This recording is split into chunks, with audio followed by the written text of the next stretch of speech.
The autumn sunlight streams through my windows, creating golden patterns across the dining table I spent 3 hours arranging. 24 place settings with vintage china I collected over months. 24 crystal glasses catching the light. 24 empty chairs. My phone chimes again. The sound pierces the silence like an accusation. I've been avoiding it for the past hour, but the notifications won't stop. With trembling fingers, I pick it up, the weight of it suddenly unbearable. The screen illuminates with a flood of social media alerts. And there they are, all of them. Mom and Dad beaming beside Brandon, in what must be his new apartment. Aunt Susan raising a champagne flute. Uncle Robert with his arm around my cousin Melissa. Grandmother looking frail but happy in the corner of the frame. My mother's caption reads, "So proud of our boy's first home purchase. The Taylor family is celebrating Brandon's big milestone." I swipe to the next photo. More family, more smiles, more champagne. Then a video starts playing.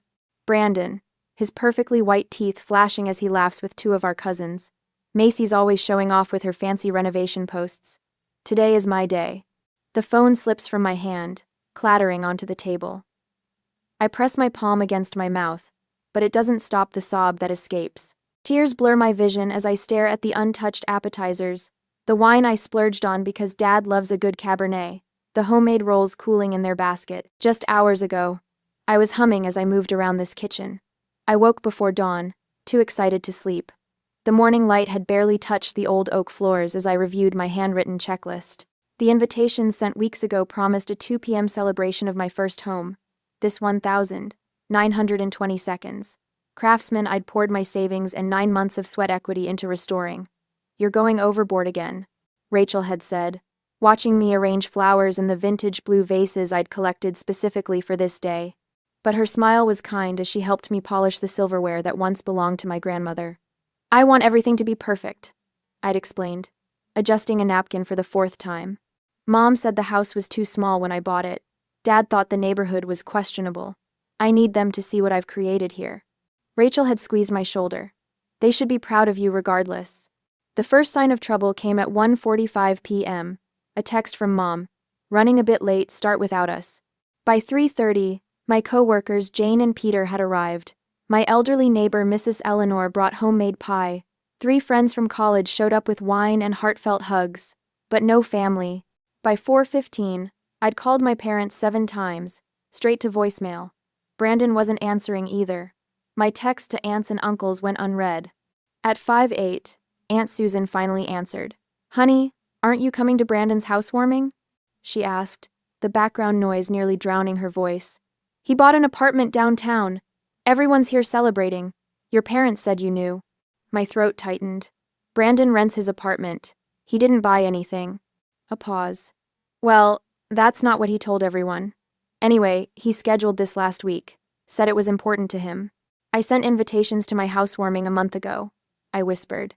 "Today, at 2 o'clock. Another pause, longer this time. "Oh dear. Well, we're all here now, but maybe you could stop by later, after your little gathering?" I hung up. Now I sit surrounded by empty chairs meant for people who chose not to come. The loyal 7 who did show up exchange worried glances across the table, laden with cooling food. Mrs. Eleanor, 83 and sharper than most people half her age, rises from her chair. She lifts her glass, her gaze steady and fierce. "Don't let empty chairs steal your joy, dear. Today is Macy's day." "Kai." The others raise their glasses. Rachel leans close, her voice soft against my ear. "This is your real family, Macy. The ones who choose to be here." My phone lights up again. Mom calling. 7 pairs of eyes watch me, concern etched across their faces. I silence the ringer with one decisive movement and raise my glass to Eleanor's toast. "Not today," I say, my voice steadier than I expected. Today is about the people who showed up. 3 hours later, the last guest waves goodbye, disappearing into the darkness beyond my porch light. Only Rachel remains, helping me wrap leftovers that will feed me for days, a bitter reminder of the empty chairs. "You should stay at my place tonight," Rachel says, sealing another container. "We'll drink wine and watch terrible movies until we fall asleep." I shake my head. I need to be here. This is my home. The word catches in my throat. Home. The concept feels both powerful and fragile after today. The doorbell rings. its chimes slicing through the quiet house. Rachel and I exchange glances. "I'll get it," I say, wiping my hands on a kitchen towel. I open the door to find my mother, Linda Taylor, standing on my porch. Her pearl earrings catch the light as she looks past me into the house, scanning what she can see of my living room. "May I come in?" she asks, not waiting for an answer as she steps forward. I step aside, my stomach tightening. She walks through my entryway, her eyes traveling over the refinished hardwood floors, the original crown molding I spent weeks restoring, the vintage light fixture I hunted down at 3 different antique stores. "It's nice," she says, with a slight purse of her lips, smaller than it looked in pictures. "It's..." The familiar sting of her dismissal burns through my chest. Rachel appears in the doorway between the kitchen and living room, her presence a silent support. "Mom, why are you here?" I ask. Linda drops her purse on my sofa and turns to face me. "Honestly, Macy, I don't understand why you're making such a big deal about today. You're always competing with Brandon, making him feel small. He's finally doing something positive with his life, and you couldn't even show up to support him." The audacity of her statement leaves me momentarily speechless. Rachel's sharp intake of breath is the only sound in the room. "I couldn't show up. I finally managed, because I was here, hosting my own housewarming that I invited all of you 2 weeks ago." "Well, these things happen," she says with a wave of her hand. "You know how busy we all are. Brandon only decided on his housewarming a week ago. He was so excited about it. I feel something shift inside me. A week ago? But my invitations went out 4 weeks ago." Linda busies herself adjusting a pillow on my sofa. "Brandon has been going through a rough patch. When he told us he was hosting a little gathering, we thought it would be good for him. Give him some confidence." "He told you it was a rental apartment, not a purchase, right?" I ask, my voice steadier than I feel. Linda's fingers freeze on the pillow. "Well, you know how your brother is with details. What matters is that he's finally taking some initiative." "Mom," I say slowly, realization dawning, "did you know Brandon scheduled his party on the same day as mine?" Her silence answers my question more clearly than words could. "You knew," I whisper. "You all knew. And you helped him pretend he bought a place when he's just renting." The betrayal slices deeper than I thought possible. "You staged a fake celebration to deliberately overshadow mine." "Now, you're being dramatic." Linda straightens, her defense mechanism kicking in. "Not everything is about you, Macy. Brandon needs our support more than you do. You've always been the independent one." "Independent?" The word catches fire in my throat. I've been independent because I had to be. My entire life, you've ignored my achievements while celebrating Brandon's mediocrity. Linda's eyes widened. I've never spoken to her this way before. "When I made the honor roll, you were too busy at Brandon's average football games to attend the ceremony. When I got my scholarship, you spent the night consoling Brandon because he didn't get his, even though he barely maintained a C average." My voice grows stronger with each word. "I worked 3 jobs to put myself through graduate school while you paid Brandon's rent after he dropped out of community college. I saved for 7 years to buy this house while you funded one failed business venture after another for him. We've always supported both of you equally," Linda protests, but the lie hangs hollow in the air between us. "I spent $62,000 and 9 months renovating this house myself," I continue, trembling now. "Every weekend, every vacation day, every spare hour after work. Meanwhile, you criticized my wasteful purchase in a questionable neighborhood without ever bothering to visit." Linda's face hardens. "After all we've done for you." "What exactly have you done for me?" The question erupts from someplace deep and wounded. "Name one thing you've done to support my dreams the way you support Brandon's." Her silence stretches between us. Rachel stands witness to a confrontation decades in the making. "This house is mine," I say, walking to the front door and pulling it open wide. "Earned by me. Get out." Linda's mouth opens in shock. This is not how our conversations end. Usually, I apologize for upsetting her, for being difficult, for existing in a way that requires more than she's willing to give. "Macy Elizabeth Taylor, you do not speak to your mother that way." "I just did," I reply, my voice calm despite the storm inside me. "Please leave." She gathers her purse, her shoulders stiff with indignation. "Your father will hear about this." "I'm sure he will." As the door closes behind her, I lean against it, feeling both hollow and somehow fuller than before. Rachel approaches quietly, wrapping her arms around me. "I'm proud of you," she whispers. Morning sunlight streams through my kitchen windows when the doorbell rings again. I've barely slept, replaying last night's confrontation in endless loops. When I open the door, my father, Charles Taylor, stands on the porch alone, his tall frame slightly stooped, his expression uncharacteristically uncertain. "May I come in?" he asks softly. I step aside wordlessly. Unlike my mother, he pauses in the entryway, taking in the details of my home with genuine attention. "Could I see it?" he asks. "The house, all of it." I lead him through each room: the kitchen with its restored original cabinets, the living room with built-in bookshelves I sanded by hand, the office where I work remotely 2 days a week, the guest bedroom that Rachel helped me paint a soft sage green. In my backyard, he stops by the vegetable garden beds I built last month. "You did all this yourself?" he asks. "Most of it," I answer. "Friends helped with the bigger projects." He nods slowly. "It's beautiful, Macy. You've created something special here." The compliment, the first genuine one I can remember from him, lands awkwardly between us. "Brandon told everyone he bought the place," he says suddenly. "We knew it wasn't true." The confirmation of their deliberate deception still stings, even though I already knew. "Your mother is very upset," he continues. I recognize the familiar pattern, the attempt to re-establish control through guilt. "Perhaps if you apologized, we could put this behind us." "I won't apologize for telling the truth," I reply, "or for expecting basic respect." His expression hardens slightly. "You know, Macy, we're not getting any younger. And our estate." "I don't need your money," I interrupt. "I never did." Something shifts in his face: anger, perhaps, at losing the leverage he thought he had. But in that flash of emotion, I see something else, the pattern that has defined my entire life. "You gave Brandon 3 business loans," I say quietly. "The sports equipment shop that closed in 6 months, the food truck he sold after 3 weeks. The investment scheme was actually a pyramid scheme." "He has potential," my father replies automatically. "He just needs support to find his way." "And what about me? Did I ever have potential worth supporting?" His silence speaks volumes. A car pulls into my driveway. Rachel emerges with an older woman I recognize as her friend, Dr. Elaine Foster. Behind them, Mrs. Eleanor parks her ancient Buick, stepping out with a covered dish in her hands. My phone chimes with messages from coworkers who attended yesterday, sending photos and supportive texts. "I should go," my father says, watching the arrivals with a frown. "Your mother expects you to call and apologize. The family has been through enough drama."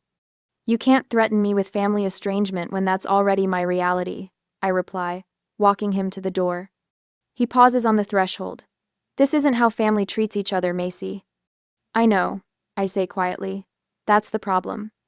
As the door closes behind him, I lean against it, exhaling slowly. "Doctor." Foster approaches, her kind eyes assessing me with professional interest. "That's the first step," she says gently, recognizing the pattern. The little red notification dot on my Instagram app has been haunting me for 7 days. Every time I unlock my phone, it stares back, daring me to peek at the damage my family continues to inflict. I'm sitting in my home office, surrounded by the pale green walls I painted myself, when my phone buzzes with another text. "Aunt Susan again. Your mother is very upset. When are you going to apologize?" I set the phone down on my desk without responding. The wooden surface still smells faintly of lemon oil from yesterday's polishing. Through the window, I can see the maple tree in my backyard, its leaves turning golden in the October sunlight. Brandon's Instagram remains unchanged since the day of my housewarming. His profile still prominently features the apartment purchase announcement, complete with champagne toasts and congratulatory comments from relatives who never bothered to verify a word of it. "Enough," I whisper to the empty room. I pick up my phone and open my camera roll. There, waiting, is the photo Rachel took 3 months ago. Me standing on the porch of my craftsman, holding the keys, face flushed with pride and exhaustion. The caption forms in my mind with perfect clarity as I type, "Renovation completed on my first home purchase.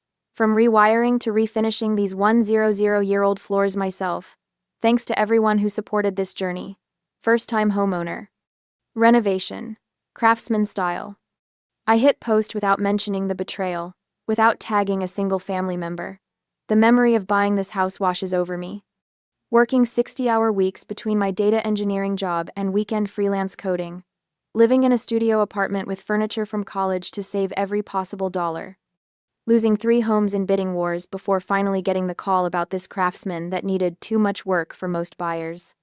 That moment, standing alone in the empty living room after signing the papers, pressing my palm against the worn wooden archway. No parents to celebrate with, no brother to help move furniture. Just me, a set of keys, and a house that needed as much care as I did. How different from Brandon's situation, the downtown apartment our parents helped secure with first and last month's rent. The furniture they purchased, the moving service they paid for. My phone pings with a message from Katie, my father's sister's daughter and the only relative who seems to see the situation clearly. Thought you should see this. Her text reads, followed by screenshots of the extended family group chat. My stomach tightens as I scroll through the messages. Aunt Susan. The situation with Macy is getting out of hand. Linda is beside herself. Uncle Robert. Brandon says she's just jealous of his success. Always has been. Cousin Michael. We all know Macy's always been difficult. Remember the fit she threw at Thanksgiving when she was 16? The fit they're referring to was my reaction when everyone forgot I'd been accepted to MIT with a partial scholarship. They'd spent the entire dinner discussing Brandon's C+ average in high school math. More screenshots follow, revealing the family mythology I've been battling my entire life. Macy the troublemaker. Macy the overly sensitive. Macy who needs to try harder to get along. The weight of their collective dismissal feels like concrete hardening around my chest. Later that day, Dr. Foster's office smells like sandalwood and old books. The leather chair creaks slightly as I shift my weight, recounting the family chat messages. The golden child versus scapegoat dynamic is textbook in your family structure, she says, her voice gentle but matter-of-fact. Brandon has been positioned as the one who can do no wrong, while you're assigned the role of the one who can never do enough. I've suspected this for years, I admit, but seeing it spelled out in that group chat, it's like they're living in an alternate reality. Doctor. Foster leans forward slightly. What would your life look like if you stopped seeking their approval? The question hangs in the air between us. For a moment, I can't breathe. I'd be alone, I whisper finally. Cut off completely. Are you sure? She gestures toward the window. From what you've told me, you have Rachel, your colleagues, your neighbor, Mrs. Eleanor, people who choose to see you clearly. I consider this, but they're not family. Aren't they? Dr. Foster asks, her eyes kind. What makes someone family, Macy? The question follows me home, echoing as I pull into my driveway. Rachel's car is already parked out front, along with 3 others I recognize co-workers from the office, paint cans and rollers visible through their car windows. Surprise! Rachel calls from the porch, gesturing to the group behind her. Painting party for the guest bathroom. We brought pizza and wine too. Inside, Mrs. Eleanor is already there, arranging flowers in a vase on my dining table. I brought cuttings from my garden, she explains, and I want to show you how to prune those rose bushes out front before winter. My grandmother taught me, and someone should know these old techniques. Over the next 2 weekends, the house fills with more than paint fumes and sawdust. Laughter echoes through rooms that once felt hollow with expectation. My co-workers, Jane and Peter, become regular dinner guests. Mrs. Eleanor teaches me her grandmother's secrets for growing the perfect tomatoes next spring. The doorbell rings on a Wednesday evening as I'm cooking dinner. Through the frosted glass, I recognize Brandon's silhouette. Immediately the confident stance, one hand casually in his pocket.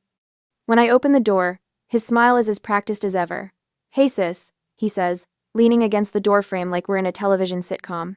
Place looks good. I don't invite him in immediately. What brings you here, Brandon? He has the decency to look slightly uncomfortable. Things got a bit out of hand with the apartment situation. Mom and Dad might have overreacted. It's not an apology. Not really. I step aside and let him enter, watching as he assesses the house with new eyes. Listen, he says, circling back to his actual purpose within minutes. I've got this investment opportunity. Real estate development downtown. Small buy-in, big potential. I thought of you since you're into property now. The familiar pattern unfolds like a worn map. Brandon needs money. Brandon comes to Macy. Brandon expects Macy to provide. How much? I ask, more curious than anything. Just $15,000 to start. I'd pay you back once it takes off. Like the business loans from our parents that were never repaid. Like the temporary stay in his first apartment that they ended up financing for 2 years. I look at my brother, really look at him, perhaps for the first time. The charming smile that doesn't reach his eyes. The expectation of compliance is so deeply ingrained he doesn't even consider I might refuse. You've never seen me clearly, I say quietly, and I finally see you. His face hardens slightly. What's that supposed to mean? It means no, Brandon. I won't be investing in your project. After he leaves, I make a decision that surprises even me. I called my mother and agreed to Sunday dinner at their house, but first, I met with Dr. Foster to prepare. Remember, she says during our session, they'll try to pull you back into old patterns. You don't have to respond the way you always have. Rachel will be waiting nearby, I tell her, just in case. Good. What boundaries are you establishing before you go? I count them off on my fingers. I'll leave if they belittle my house or my choices. I won't discuss lending money to Brandon. I won't stay longer than 90 minutes. Dr. Foster nods. And what's your purpose in going? To see if honesty is possible, I reply. To see if there's anything worth salvaging. Sunday arrives cold and clear. I park in front of my parents' suburban home, its perfect lawn, and matching porch furniture, a stark contrast to my eclectic craftsman. Taking a deep breath, I walk to the door. The silence when I enter the dining room is deafening. Brandon attempts a joke that falls flat. My father clears his throat repeatedly. My mother busies herself with serving dishes, avoiding eye contact. Thank you for coming, Macy, my father finally says. I take my seat at the table. I'm here to see if honesty is possible. The words land like stones in still water. No one seems to know how to respond to direct communication. We make it through most of dinner with strained small talk about weather and neighbors. My mother asks about my job but interrupts before I can fully answer. My father inquires about the house but winces when I mention the new water heater I installed myself. The tension breaks when my mother sets down her fork with a sharp click against fine china. I don't understand why you had to buy such an expensive house, she says. All that money when you could have had something more reasonable, like Brandon did. The lie hangs in the air between us. I stand up slowly, a napkin placed carefully beside my half-eaten meal.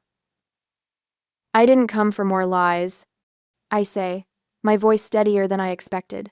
Macy, please, my father pleads, also rising. Family should forgive each other. I look at him directly, then at my mother, then at Brandon, who won't meet my eyes. Family should be worth forgiving first. The door closes behind me with quiet finality as I step into the cool evening air, breathing deeply for what feels like the first time in years. The morning sunshine spills across my kitchen counter as I arrange fresh-cut dahlias in the blue ceramic vase Eleanor gifted me. Through the window, I can see my garden coming alive, 3 months of determined work, transforming what was once barren dirt into something beautiful. The roses climb their trellis with quiet determination, mirroring my own journey. These Sunday dinners are becoming quite the tradition. Eleanor calls from my porch, where she's setting out her famous apple cobbler. At 83, she moves with surprising agility, refusing any help. Best day of my week, I answered, meaning it. The house feels different now, fully mine in a way it wasn't before. The dining room table that once displayed my family's absence now regularly hosts laughter. Rachel brings board games. Peter from work brings his guitar. My colleague Samantha brings her daughter who chases fireflies in the garden at dusk. I've grown comfortable with the rhythm of limited family contact. Dad calls occasionally, awkward but trying. Mom sends formal texts about neighborhood events I never attend. Brandon sends nothing, which is its own kind of peace. Until today. My phone vibrates against the countertop. Rachel glances over from where she's chopping vegetables. Your face just did that thing, she says. I turn my phone toward her. On the screen, Brandon's social media announcement glows. She said yes. Jennifer made me the happiest man alive. Engaged. Finally found the one. The photograph shows him beaming beside a pretty blonde woman, her left hand prominently displayed with what appears to be a diamond large enough to require its own zip code. Wow. Rachel says, didn't they just start dating last month? 5 weeks, I confirm, scrolling to read the comments. Relatives I haven't heard from in months have already liked and commented. My parents leading the congratulatory parade. My phone rings. Mom's name flashes on the screen. Macy. Her voice is unnaturally bright when I answer. Have you seen Brandon's wonderful news? We're just thrilled. Jennifer is absolutely perfect for him. I press my fingertips against my temple. Congratulations. We're planning an engagement party in 3 weeks. The whole family will be there. She pauses meaningfully. This is important, Macy. Family obligations come first, especially for something this significant. The familiar pressure builds in my chest, the weight of expectations wrapped in guilt. I'll think about it, I say, instead of my usual automatic agreement. Think about it? Her voice rises. This is your brother's engagement. After everything we've done for you. I need to go, Mom. Sunday dinner guests arriving. I end the call before she can respond, my hands surprisingly steady. Within the hour, my phone fills with messages from aunts, uncles, and cousins, all variations on the same theme. Family comes together for important moments. Your brother would be there for you. Time to put differences aside. The most telling comes from Aunt Susan. Your mother mentioned you might help with wedding expenses since Brandon is between opportunities again.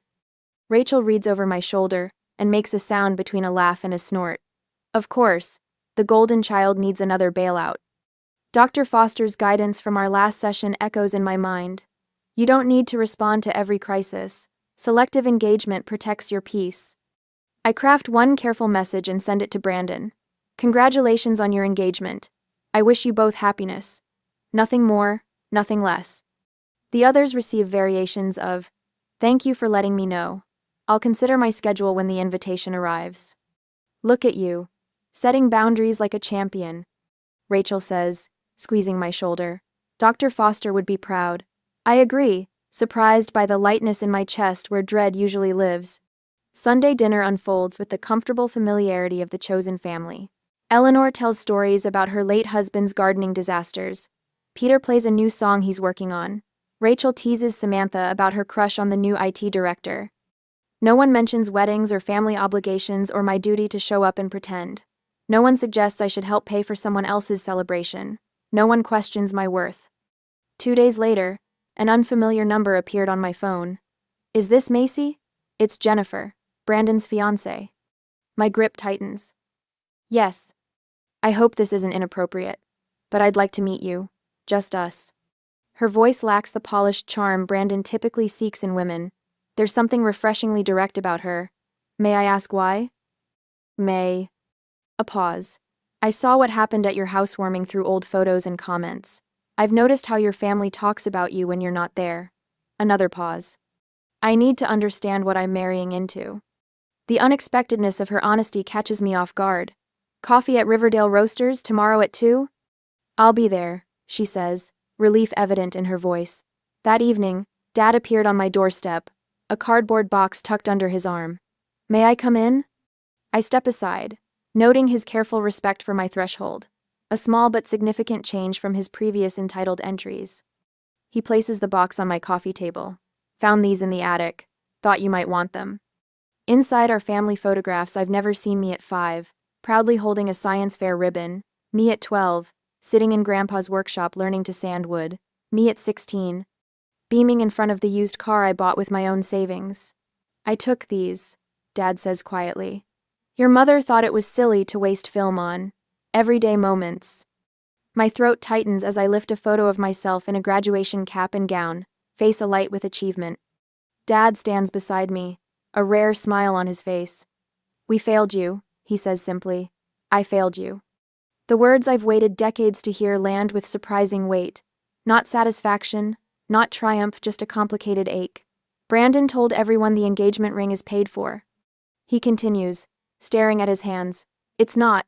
He used Jennifer's credit card with promises to pay her back. I wait, letting him sit with his complicity. Your mother wants me to convince you to attend the engagement party, to bring a generous gift. He meets my eyes directly. She doesn't understand that things have changed. Outside in my garden, Eleanor's wind chimes signal a shifting breeze. Some things have changed, I agree. Some haven't. Dad nods, understanding the boundary. He stands to leave, pausing at the door. The house looks beautiful, Macy. You've built something real here. 2 hours later, Mom arrives unannounced, barging in with familiar entitlement. "This ridiculous distance has gone on long enough," she announces. "You will attend Brandon's engagement party and behave like family, or you won't be family. It's that simple."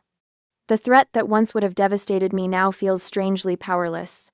"That's not a choice you get to make anymore," I tell her, my voice calm. Her face reddens. "After everything, I'll decide about the party on my own terms. You can show yourself out." The following afternoon, Jennifer and I sit in the corner of Riverdale Roasters. She's nothing like Brandon's usual girlfriends, no artificial polish, no calculated charm. "My parents divorced when I was 12, she explains, stirring her coffee. "My father was like Brandon in many ways, charming, always the victim, never responsible. My mother enabled him until she couldn't anymore. Understanding passes between us." "Are you sure about marrying him?" I ask. Her smile is sad.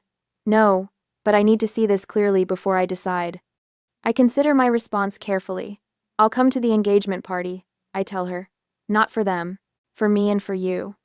Later, in my garden, Eleanor helps me deadhead roses as the setting sun casts long shadows. "Will going back into that environment hurt you?" she asks, her weathered hands gentle with the blooms. I consider the question. Perhaps, but I'm not the same person they think I am. Eleanor nods, wisdom in her eyes. "Family isn't who you're born to. It's who sees you truly." 5. I look at my house, windows glowing with warm light, garden taking root, strength visible in every repair and renovation I've completed with my own hands.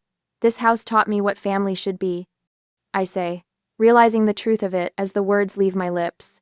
People who show up, people who stay, people who see you even when it's not convenient or comfortable. The evening breeze carries the scent of roses and freshly turned soil, growth and boundaries intertwined. On the engagement day, the cream-colored walls of the Westbrook Country Club blur past as Rachel and I walk through the entrance. The weight of my decision to attend Brandon's engagement party sits heavy on my shoulders, but my spine remains straight, my chin lifted. "You look stunning," Rachel whispers, squeezing my hand. Simple elegance beats showing off any day. I chose a forest green dress that skims my figure without drawing attention. No statement jewelry, no elaborate hairstyle. Just me, unadorned and unapologetic. The murmuring stops as we enter the main reception area. Relatives freeze mid-conversation, drinks hovering near lips. Some nod awkwardly, others look away. I spot Aunt Susan whispering behind her hand to Uncle Robert, their eyes darting in my direction. Brandon stands near the gift table, his smile faltering as he notices me. He clearly expected an empty chair with my name on it, another opportunity to paint me as the difficult one. Jennifer waves from across the room, relief washing over her face. My parents approach with practiced smiles that don't reach their eyes. Mom's relief quickly morphs into something sharper, more calculating. Dad shifts his weight from one foot to the other, his standard response to impending conflict. "You came," Mom says, her voice pitched for the benefit of nearby relatives. "How thoughtful." "Wouldn't miss it," I reply, keeping my voice light. The weight of unsaid words hangs between us. 20 minutes pass in small talk, with distant relatives, who suddenly find the weather fascinating. I stand at the refreshment table, sipping sparkling water, when Mom materializes beside me. "Listen carefully," she hisses, face arranged in a pleasant smile for onlookers. "Don't mention your house tonight. This is Brandon's moment." The old pattern tries to reassert itself. Linda dictates. Macy complies. Dad hovers nearby, his expression torn between intervention and preservation of the precious family peace. "Mom, not everything has to be about you," she continues, rearranging canapes on her small plate. "Just once, can you let your brother have his moment without competition?" Before I can respond, Jennifer approaches, her cream cocktail dress catching the light. Her eyes darted between Mom and me, reading the tension. "There you are, Macy," she says warmly. "I've been hoping to catch you." Mom's smile tightens. "We were just discussing family matters, dear." I take a deep breath, centering myself. Dr. Foster's words echo in my mind. "Your response belongs to you, not to them." I turn to Jennifer, a genuine smile warming my face. "I'm here to celebrate you, Jennifer. Nothing else matters tonight." The simple truth hangs in the air. Mom's fingers tighten around her glass, her manipulation attempt thwarted. Jennifer links her arm through mine, pulling me gently away. "Thank you for coming," she whispers. "It means more than you know." The evening progresses, a careful dance of social niceties. Then comes the moment Brandon rises for his toast, champagne flute in hand. "Jennifer and I are so grateful to see everyone here tonight," he begins, his charm on full display.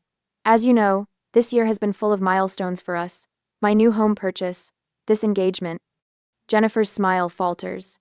Her eyes find mine across the table. The relatives who believed his apartment purchase story shifted uncomfortably in their seats. Aunt Susan studies her plate with sudden interest. I sit still, sipping my water, refusing to correct or engage. The lie collapses under its own weight as Jennifer's confusion becomes visible to everyone watching. After the toast, Jennifer pulls Brandon aside. Their heated whispers carry across the room. Brandon's gestures grow increasingly desperate as he glances toward our parents. Mom straightens the centerpiece with fierce concentration. Dad examines his watch as if time itself might rescue him. Later, I step onto the terrace for fresh air. The spring evening wraps around me, cool and clean. There you are. Jennifer appears beside me, her eyes red-rimmed but clear. "Are you okay?" I ask. She shakes her head. "I had no idea how deep this goes. The apartment, the job promotion he never got, the savings that don't exist." Her voice breaks. "Your parents know, don't they?" "They've always known." "Yes," I answered simply. "They've always known." "How do you handle it? This family?" I consider her question, watching the stars appear in the darkening sky. I'm still learning, but choosing the truth helps, even when it hurts. The terrace door bangs open. Brandon storms toward us, face flushed. "What are you doing?" he demands. "You're turning her against me." Jennifer straightens. "She's just being honest with me, Brandon." "Honest?" He laughs bitterly. "She's always been jealous of me. Ask anyone in the family." "I just did," Jennifer says quietly. "I asked your cousin Mark about the apartment. He seemed confused." Brandon's mask slips, revealing the entitlement beneath. "So what if I rent? Everyone embellishes sometimes." "This isn't about the apartment," I say quietly. "It's about the pattern." The family mythology unravels before everyone on the terrace. 3 other relatives have wandered out, witnessing Brandon's growing agitation. I gather my purse, suddenly weary. I should go. Mom appears in the doorway, her voice tight. "Macy, don't make a scene." Dad steps forward, his face lined with something new recognition. "Let her go, Linda. We've done enough." The simple statement hangs in the night air. Mom stares at him, shocked by this deviation from the script. I walk past them, head high, steps measured. The relatives part like water, their expressions ranging from confusion to dawning understanding. Outside, the spring air fills my lungs. Rachel waits by the car, a question in her eyes. "Ready?" she asks. I look back at the country club, its windows glowing with light. Inside, the truth has finally broken through. Whether they embrace it or continue denying it, no longer dictates my peace. "Yes," I answered. "I'm ready." The sunlight filters through new curtains, painting golden patterns across my dining table. A year has passed since I sat here, surrounded by empty chairs. Today, 8 place settings await, with vintage blue vases holding roses from my garden. 8 chairs that will be filled by people who choose to be here. I run my fingers across the oak table, remembering how it felt that day when my phone revealed the truth about my family. The memory stings less now, dulled by time and healing. "Doctor." Foster calls this progress. "Something smells wonderful," Rachel says, appearing in the doorway with a bottle of wine. She's been here since dawn, helping prepare for tonight's dinner. Our Sunday tradition for almost a year now. "Eleanor's recipe," I answer, smiling as I adjust a napkin. She swore her pot roast could heal anything. The walls around us tell our story better than words could. Photos of my chosen family fill spaces once reserved for blood relatives. Rachel and I painted the living room. Peter and Jane from work helping install bookshelves. Mrs. Eleanor taught me to plant hydrangeas before her health declined last winter. "You should see the garden," I tell Rachel, leading her to the back door. "It's wonderful." Outside, the yard has transformed from barren dirt to vibrant life. Eleanor's gardening lessons weren't just about plants. Gardens teach patience. She told me during our therapy sessions. Some relationships bloom quickly, others take seasons of care, and some never take root at all. Dr. Foster and I meet monthly now instead of weekly. Yesterday, she asked what I've learned in a year. I've learned to build fences, I answered. Not just the white picket one outside, but boundaries that protect what matters. At work, I mentor Alexis, a young engineer whose mother criticizes her career choices. Yesterday, she texted, "Your advice changed everything. I told Mom no to the family reunion. First boundary ever." The doorbell chimes, pulling me back to the present. Rachel squeezes my shoulder before I answer it. My father Charles stands on the porch, holding a potted plant, uncertainty etched across his face. Our monthly coffee meetings have been awkward but honest steps toward something new. "I thought your garden might have room for this," he says, offering a small lilac bush. "Your grandmother had one at our first house." I accept it with a genuine smile. It's perfect for the corner bed. Inside, Charles takes in the transformed space. The home my mother still refuses to visit. She remains locked in her narrative where Brandon deserves endless chances, and I remain ungrateful. Brandon blames Jennifer for leaving him after the engagement party truth came out. Last I heard, he moved back home, still spinning stories about opportunities just around the corner. The doorbell rings again. More chairs fill as my chosen family arrives. Laughter echoes through rooms once filled with silence. Charles watches from the periphery, his presence both foreign and familiar. When everyone is seated, Mrs. Eleanor's empty chair, an honored absence among us. Jane raises her glass. "To the house that truth built," she says, echoing Eleanor's words from her final visit. Later, as twilight softens the edges of the day, Charles finds me on the porch. "You built something beautiful here," he says quietly. "In this house and in your life." I hear what remains unspoken. Regret, admiration, the complex tangle of a relationship that may never fully heal, but might still grow into something true. Inside, more friends arrive for dessert.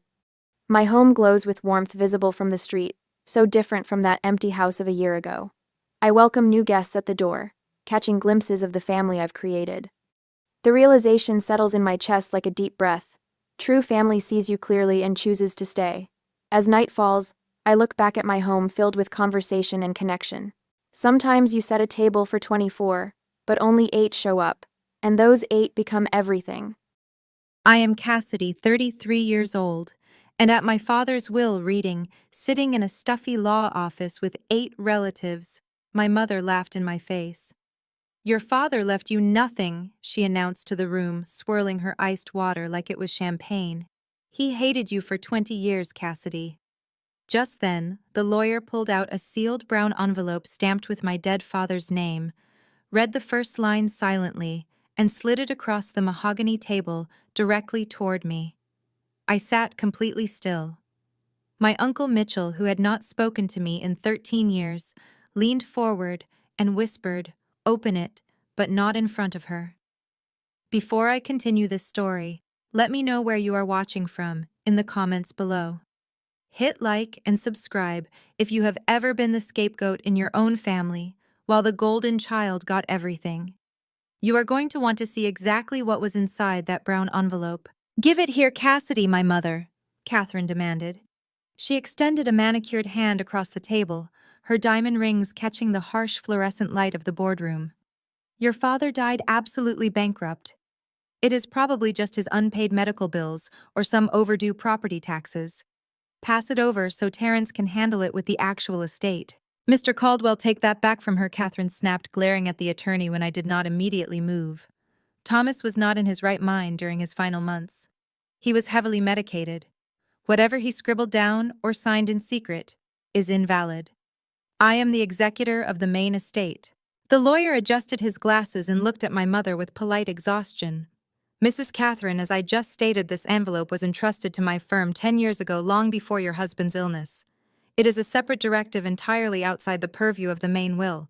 I am legally obligated to hand it directly to Cassidy." I looked at my mother, then at the thick brown envelope resting under my fingertips. Without a single word, I picked it up and slid it smoothly into my black leather designer bag. Terrence let out a loud theatrical sigh from his plush leather chair. He was my sister's husband, a towering African-American venture capitalist who treated every family gathering like a hostile corporate takeover.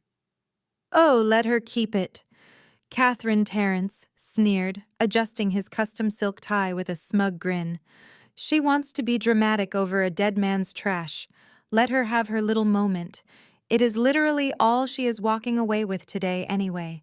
The rest of the estate belongs to us." My older sister Melanie smiled, crossing her arms over her expensive cashmere sweater.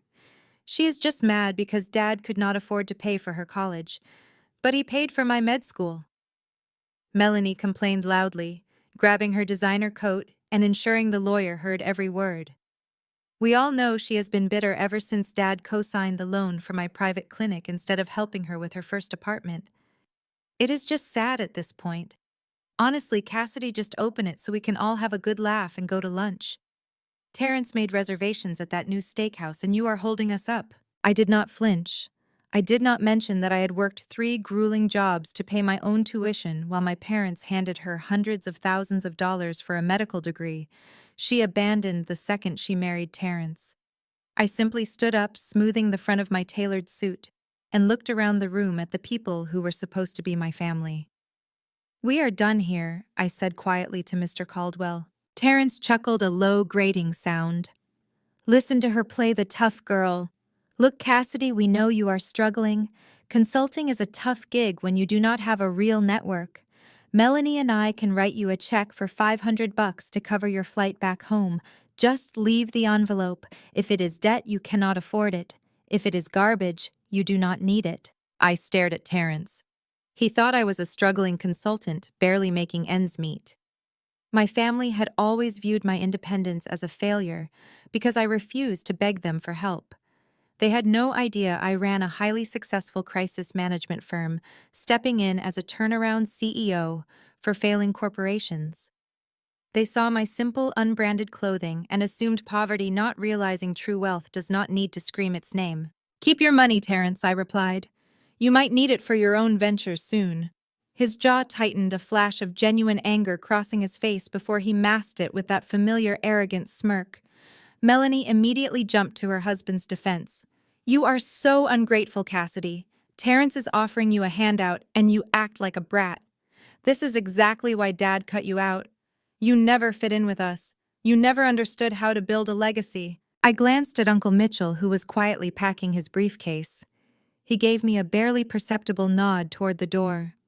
"Enjoy your legacy, Melanie," I said. I turned on my heel and walked out of the conference room, my heels clicking sharply against the hardwood floor. As the heavy oak door swung shut behind me, I could hear Catherine's shrill voice complaining to the lawyer about my disrespectful attitude and demanding to see the contents of my father's safety deposit boxes. The elevator ride down to the parking garage felt like an eternity. My heart hammered against my ribs, but I kept my breathing steady. I navigated through the dimly lit concrete structure until I reached my rental car. I slid into the driver's seat and immediately hit the lock button. The silence of the car wrapped around me. My hands, which had been perfectly steady in front of my family, now shook slightly as I reached into my bag and pulled out the sealed brown envelope. The paper was heavy, the edges worn, and my father's uneven handwriting spelled out my name in thick black ink. I tore the seal. I reached inside and my fingers brushed against cold metal. I pulled out a sleek black USB drive. It was heavy encrypted, the exact kind of hardware I usually saw when dealing with high-level corporate espionage. But that was not all. I reached back into the envelope and pulled out a single piece of heavy cardstock. It was an official legal document dense with tiny print and stamped with the state seal. I smoothed it out against the steering wheel and read the header. Deed of assignment.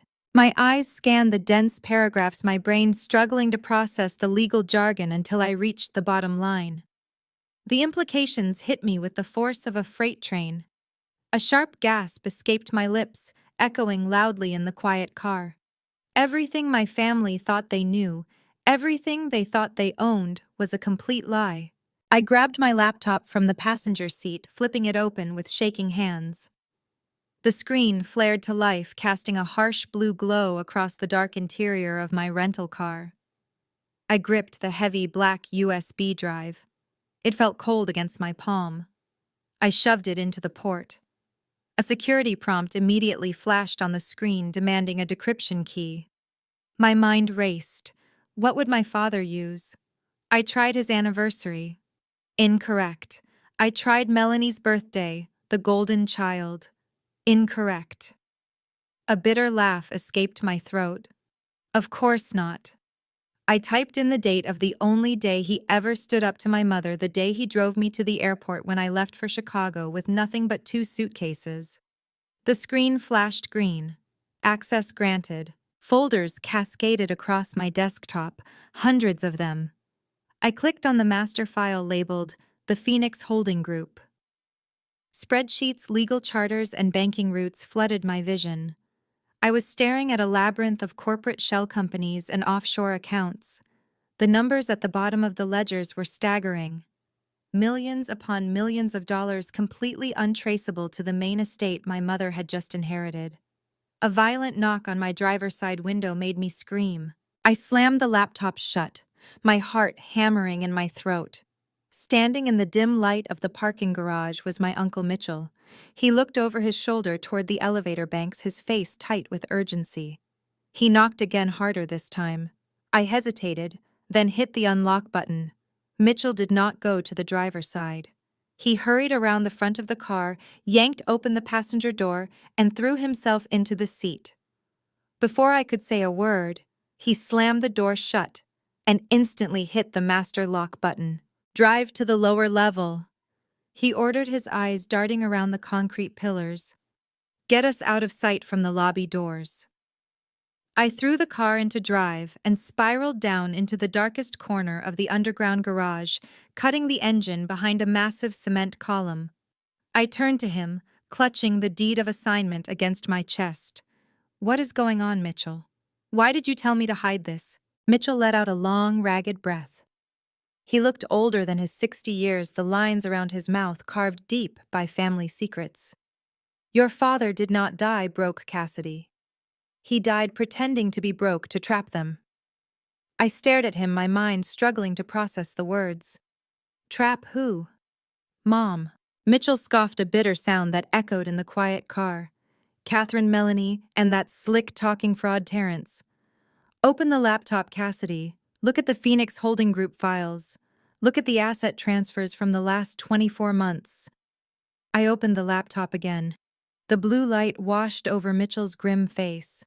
I navigated to the folder he mentioned. Rows of massive wire transfers appeared, all siphoning money out of my parents' joint accounts and the family estate equity. Mitchell pointed a thick, calloused finger at the screen. 2 years ago, your father got sick. Catherine thought the medication made him weak.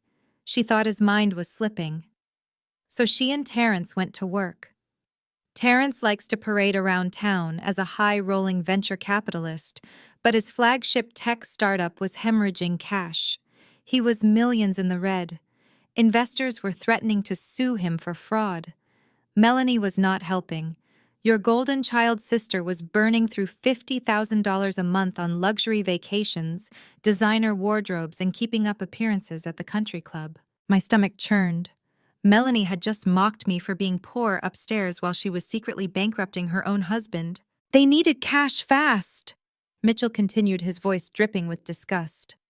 So Catherine forged your father's signature on power of attorney documents. She secretly remortgaged the ancestral estate, the one she is living in right now, and funneled every single penny into Terrence's failing business to keep him out of federal prison. They sucked your father's visible estate completely dry. They thought they got away with it because they thought Richard was too sedated to notice the alerts from the bank. But he did notice, I whispered, staring at the staggering figures on the screen. Mitchell smiled, a cold, predatory expression that reminded me so much of my dad. Richard noticed everything. He played the fool. He let Catherine think she was the mastermind, but behind the scenes he reached out to me. We spent the last 2 years quietly liquidating his private assets, his stock options, his offshore accounts that Catherine knew nothing about. We moved all of it into a blind trust, the Phoenix Holding Group. He named it that for a reason, Cassidy. I looked down at the deed of assignment in my lap. The document named me as the sole owner and acting CEO of the trust. But why leave it to me? Why not just confront them? Because confronting them would have given them time to hide the money they stole, Mitchell said. Your father knew you were the only one in this family with the strategic mind to execute his final play. He knew you were not the struggling consultant Catherine thinks you are. He knew you built your own empire in Chicago. He needed a killer Cassidy. He needed you. I looked back at the screen. The numbers were staggering, but something else caught my eye. The corporate structure of Phoenix Holding Group was not just a bank account, it was a lending firm. I clicked into the active accounts receivable ledger. Mitchell watched my face closely. Tap the screen. Cassidy, open the liability section of Terrence's corporate portfolio. I scrolled down, my pulse roaring in my ears. I opened the file marked Terrence Ventures, LLC. I scanned the list of their active corporate debt, the massive loans keeping his fake tech empire afloat, the mortgages tied to my mother's estate. I looked at the column listing the primary creditor. My breath caught in my throat. I blinked, sure I was misreading the legal text. I traced my finger across the glowing screen, reading the name of the entity that held the paper on every single thing my mother, my sister, and my brother-in-law owned. The primary creditor was the Phoenix Holding Group. I slowly turned to look at Mitchell. The silence in the car was deafening. He held my gaze, his eyes shining with a mixture of grief and fierce pride. They think they won today, Mitchell whispered, his voice trembling slightly. Catherine thinks she inherited a free and clear estate. Terrence thinks his debts are buried in anonymous corporate shell companies. They have no idea that the very ground they walk on, the walls they sleep inside, the cars they drive belong to the trust. I looked back at the screen, then down at the deed of assignment. The Phoenix Holding Group owned the mortgages. Phoenix Holding Group owned the business loans. And I owned Phoenix Holding Group. I did not just have my father's money. I had their entire financial existence resting in the palm of my hand. I owned them body and soul. A slow, dangerous smile spread across my face. I folded the deed of assignment back into the brown envelope and locked the USB drive securely in the hidden compartment of my bag. My father had played a magnificent game of chess from his deathbed, and now it was my turn to move the pieces. I started the engine of my rental car and pulled out of the underground garage, leaving Uncle Mitchell to make his own way back. I had a funeral reception to attend. The drive to the family estate in the affluent Chicago suburbs took less than an hour. Pulling through the wrought iron gates, I looked at the sprawling stone mansion. For 20 years, this house had been a monument to my mother's vanity. The perfectly manicured hedges, the sweeping circular driveway, the imported marble fountains. It all projected an image of untouchable wealth. But as I parked behind a line of luxury vehicles, the grand estate looked completely different to me. It no longer looked like an intimidating fortress of old money. It looked like a very expensive piece of collateral, and the deed to it was currently resting against my ribcage. I walked up the wide stone steps and reached for the heavy brass door handle, but the door swung open before I could touch it. My mother stood blocking the entryway. Catherine wore a custom black morning dress that looked more suited for a fashion runway than a wake. She held a crystal glass of sparkling water, her eyes sweeping over me with familiar disdain.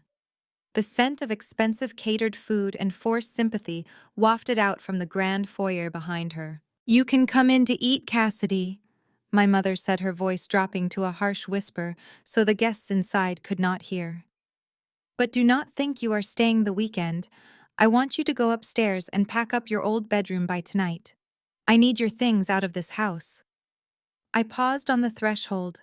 My father was barely in the ground for 3 hours, and she was already erasing my physical footprint from the family home. "Why the sudden rush, Mother?" "Melanie and Terrence are moving their things in permanently," she replied, taking a delicate sip from her glass. "They are expanding the master suite, and your old room is going to be knocked through to create a walk-in closet for Melanie. It is long overdue. She needs the space for her new spring collection." The casual cruelty of her words washed over me, but the sting I used to feel was completely gone.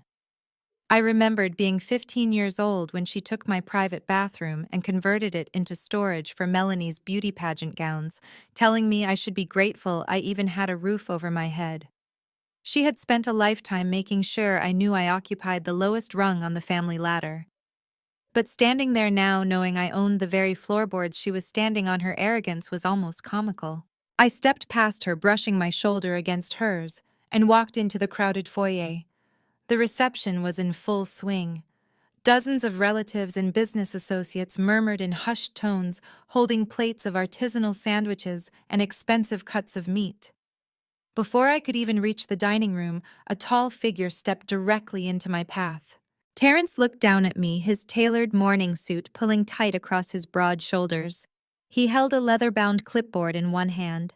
He flashed a brilliant fake smile at a passing aunt, playing the role of the grieving, responsible son-in-law flawlessly. But the moment we were out of earshot, his expression hardened into a glare. "Glad you decided to show up, Cassidy," Terrence said, his tone dripping with condescension. "I was just talking to the caterer." He slapped the heavy clipboard directly against my chest, forcing me to grab it before it fell. I glanced down at the invoice attached to it. The total for the food and staff was exactly $4,000. "Since you did not get any inheritance today," Terrence continued, his voice loud enough for the nearest group of relatives to hear, "consider paying for the sandwiches, your contribution to the family. It is the least you can do considering Richard paid for your entire childhood. Melanie and I have taken care of the actual funeral costs, so do not say we never help you out." He crossed his arms, staring down at me with absolute certainty. He expected me to flush with embarrassment.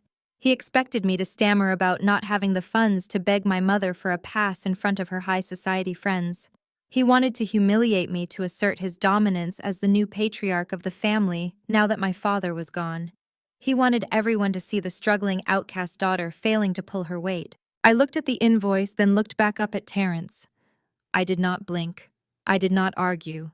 I reached into my designer bag, sliding my hand right past the brown envelope that held the ruin of his entire life, and pulled out my wallet.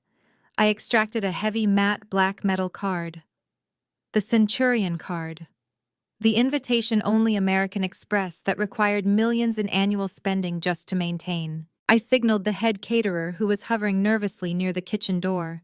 He hurried over, eyes darting between me and Terrence. "Run it," I said, handing the metal card to the caterer. "Put a 20% tip on there for your staff. They have done a wonderful job today." The caterer took the heavy card, his eyes widening as he recognized what it was, and practically sprinted away to process the payment. Terrence stared at my hand, then at the retreating caterer. The smug satisfaction wiped completely off his face. He blinked rapidly, his mind scrambling to make sense of what he had just seen. "That is a dangerous game, Cassidy," he finally muttered, leaning in close so only I could hear. "Maxing out credit cards to save face at a funeral. You are going to be paying off those sandwiches for the next 5 years. You do not have that kind of capital." I slipped my wallet back into my bag and stepped closer to him. The music in the background seemed to fade away. The chatter of the guests became white noise. I looked him dead in the eye, dropping my voice to a sharp, icy whisper. "I have plenty of capital, Terrence, enough to buy and sell you 10 times over." I patted his arm, feeling the rigid tension in his muscles. "Enjoy the master suite expansion. You and Melanie deserve a nice big bedroom. Just make sure your property taxes are up to date." Terrence froze. The color drained from his face, leaving an ashen, sickly hue behind. His confident posture crumpled instantly. His mouth opened slightly, but no words came out. He knew exactly what I meant. A man swimming in millions of dollars of fraudulent debt knows the exact status of his property taxes, and he knows that only the entity holding his loans would dare bring them up in casual conversation. I smiled warmly at him, turned my back, and walked toward the dining room to get a sandwich, leaving the new patriarch of the family suffocating in absolute terror. By Monday morning, the heavy scent of funeral lilies and the suffocating tension of my mother's estate were miles behind me. I stepped out of the private elevator and onto the top floor of the glittering glass high-rise that housed my crisis management firm in downtown Chicago. My family spent the last decade believing I was a struggling low-level consultant, scraping by on petty contracts. They pictured me working out of a cramped apartment, drowning in debt, forever jealous of Melanie and her successful venture capitalist husband. The reality was a stark contrast to their delusions. I was the founder and chief executive officer of one of the most ruthless turnaround firms in the Midwest. When massive corporations faced bankruptcy, hostile takeovers, or federal collapse, they called me to stop the bleeding. I commanded a team of 60 ruthless analysts and attorneys. I did not beg for a seat at the table. I owned the building. My executive assistant, Sarah, was waiting for me the second I walked through the double-glass doors.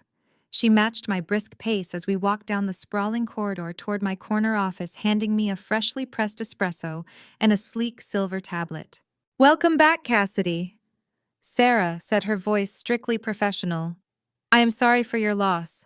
We handled the merger protocols while you were away, but there is an urgent flag on your personal portfolio. The Phoenix Holding Group accounts triggered an automated alert at 6 this morning." I stopped walking. The Phoenix Holding Group. The blind trust my father had secretly built and left entirely in my control. I pushed open the heavy oak door to my office, set my coffee on the massive marble desk, and took the tablet from Sarah.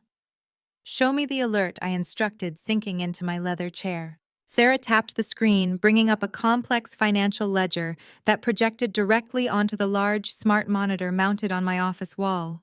The numbers glowed in harsh red against the dark background. "It is Vanguard Tech Solutions," Sarah explained, pulling up the corporate profile. "The venture capital firm owned by your brother-in-law, Terrence. They hold a massive line of credit through Phoenix Holding Group secured against his business assets and your mother's primary residence. They just missed their monthly premium. And it is not just a late payment, Cassidy. Their corporate accounts are showing insufficient funds across the board. They are completely tapped out." I stared at the glowing red numbers on the screen. Terrence had stood in the foyer of my mother's house just 2 days ago, dripping with arrogance, mocking me for being poor. He had handed me a catering bill like I was a peasant begging for scraps, completely unaware that his own empire was running on fumes. Now the mask was slipping. "Pull up their raw transaction history for the last 90 days, I ordered, leaning closer to the screen. "I want to see exactly where the capital from our loans went." Terrence claimed he needed this money for server expansion and tech acquisition.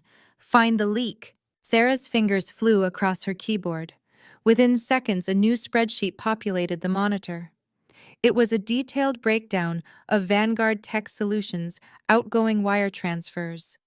I scanned the lines of data, my eyes narrowing as a glaring pattern emerged. The money was not going towards servers' payroll or tech acquisitions. The capital was bleeding out through a series of exorbitant consulting fees paid weekly to a third-party vendor. "Click on that vendor," I said, pointing at the screen. "Who owns that shell company?" Sarah ran the tax identification number through our database. Her eyebrows shot up in surprise. "It is registered to a Melanie Vanguard." A cold, humorless laugh escaped my throat. "My sister." Melanie was supposedly the supportive, wealthy wife of a tech genius living a life of pure luxury. In reality, she was siphoning cash out of her husband's failing business to fund her own lifestyle. "Look at the itemized expenditures from her account," Sarah said, reading off the screen with a tone of utter disbelief. $50,000 wired to a luxury car dealership in Beverly Hills, $30,000 to a boutique designer in Paris, $15,000 spent at a private resort in the Maldives just last week. She is pulling capital directly from the business loans to fund personal shopping sprees. I leaned back in my chair, staring at the list of designer bags, luxury cars, and five-star vacations. The sheer audacity of it was breathtaking, but it was not surprising. It triggered a memory so vivid, I could almost feel the phantom sting of it. I was 12 years old, saving every penny of my chore money in a small tin box hidden under my bed. I wanted to buy a second-hand laptop to learn coding. I had saved for 10 months. One afternoon, I came home from school to find the box empty. Melanie had taken the money to buy a designer prom dress. When I cried and begged our mother to make Melanie give it back, Catherine had simply rolled her eyes. "Melanie needs to look presentable for her social circles," Catherine had told me, brushing my tears away with cold annoyance. You do not go to parties, Cassidy. You do not need the money. Let your sister shine. I looked at Sarah, my voice dropping to a harsh, steady cadence. She is still stealing my allowance, Sarah. Only now the tin box under the bed is a multi-million-dollar corporate loan, and she is too stupid to realize she is spending my money again. Terrence was not just failing as a businessman. He was a coward, letting his spoiled wife cannibalize his company because he was too terrified to tell her they were actually broke. They had mortgaged my mother's house, the very roof over her head, just so Melanie could keep up appearances at the country club. The entire Golden Child empire was built on a foundation of rotting wood and stolen cash. And now I held the match. "Get Mr. Gallagher on the line," I commanded, referring to my ruthless head of legal. Sarah dialed the number and put the call on speakerphone. Gallagher answered immediately. "Good morning, Cassidy. What is the target today?" I stood up and walked to the floor-to-ceiling window looking down at the bustling Chicago streets below. "I need you to draft a formal notice of default, Gallagher. Target is Vanguard Tech Solutions, owned by Terrence Vanguard. They have breached the terms of their master loan agreement with Phoenix Holding Group." "On what grounds are we accelerating the debt?" Gallagher asked, the sound of rapid typing echoing over the line. "Gross financial mismanagement, fraudulent allocation of funds, and breach of fiduciary duty," I replied smoothly. "He took our capital under the guise of business expansion and funneled it into his wife's personal luxury accounts. I want the notice of default drafted immediately. I want it hand-delivered by a process server directly to Terrence's glass-walled office so his entire staff can see it happen." "Understood," Gallagher said. "What is the cure window?" 48 hours, I said, my voice as hard as steel. "Give him exactly 48 hours to produce $2 million in liquid cash to bring the accounts current. If the money is not wired into the Phoenix Holding Group accounts, the second the deadline expires, we initiate immediate asset seizure." "And the primary collateral?" Gallagher asked. I smiled, thinking of my mother bragging about expanding her master suite. "The primary collateral is Catherine's estate. If Terrence cannot pay the $2 million, we foreclose on my mother's house. Execute the order." The line went dead. I set the phone face down on the cool marble surface of my desk. The sheer weight of what I had just set into motion settled over me, not as a burden, but as an armor I had spent my entire adult life forging. Outside my floor-to-ceiling windows, the Chicago skyline stretched out in a jagged horizon of glass and steel, completely indifferent to the financial execution I had just authorized. For a long moment, the only sound in the office was the low, steady hum of the climate control system. Then the silence shattered. My personal cell phone resting next to my keyboard began to vibrate violently against the desk. The screen lit up with a rapid succession of notifications. It was the family group chat, a thread I had kept muted for the better part of a decade. I only ever checked it out of morbid curiosity or to confirm the dates of mandatory holiday dinners I planned to avoid. Today, however, the digital barrage was impossible to ignore. I picked up the device. The messages were flooding in so fast the screen struggled to keep up. My mother was leading the charge, her digital voice carrying the same shrill, demanding tone she used in person. "Terrence's business is under attack by some predatory lending firm. We need to pool our resources." Catherine had typed her message, punctuated by blaring red alert emojis. I read the words twice, a cold smile touching the corners of my mouth. Predatory lending firm. Terrence had clearly sprinted home in a blind panic after the process server handed him the notice of default. He must have spun a frantic tale for my mother and Melanie, painting himself as the innocent victim of a ruthless corporate shark.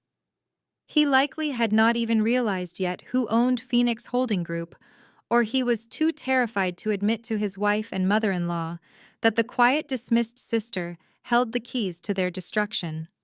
He was playing for time, begging for cash to plug a hole in a sinking ship. My phone buzzed again.